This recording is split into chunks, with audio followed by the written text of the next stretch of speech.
এখন আছি বাগডোগরায় এবং এই যে ব্রিজটি দেখছেন আপার বাগডোগরা হয়ে যেটি লোয়ার বাগডোগরা হয়ে আমরা যাব মেডিকেল কলেজের দিকে এবং সেখান থেকে দার্জিলিং মোড় হয়ে এগিয়ে যাবো হাসিমারাকে ডান দিকে রেখে জয়গাঁওয়ের দিকে। এই রাস্তায় দাঁড়িয়ে একটু চা পান।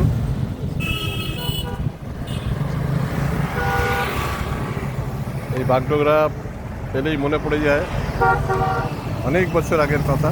বারবার এই রাস্তা দিয়ে যাতায়াত করেছিলাম। এই রাস্তা চলে গেছে সোজা কাকরভিত্তি নেপাল বর্ডার, আর এদিকে সোজা গেলে পাবেন নর্থ বেঙ্গল মেডিকেল কলেজ হয়ে দার্জিলিং মোড়, সেখান থেকে বাদিকে দার্জিলিং। এই রাস্তা অনেক নস্টালজিয়া আছে। এখন এই ব্রিজ ছিল না, সে সময় অনেকবার আমরা এই বাগডোগরায় এসেছি, এখানে রাত্রি অতিবাহিত করেছি ব্যাংকের কাজের সুবাদে। এখন এটা অনেক আধুনিক হয়ে গেছে।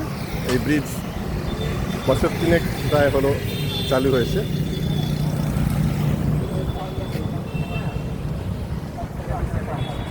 এই চায়ের দোকানে একটু চা পান করে এগিয়ে যাবো জয়গাঁওয়ের দিকে। পৌঁছতে পৌঁছতে রাত 11টা হবে। 160 কিলোমিটার ডিস্টেন্স, ঘন্টা 3.5 মতো লাগবে।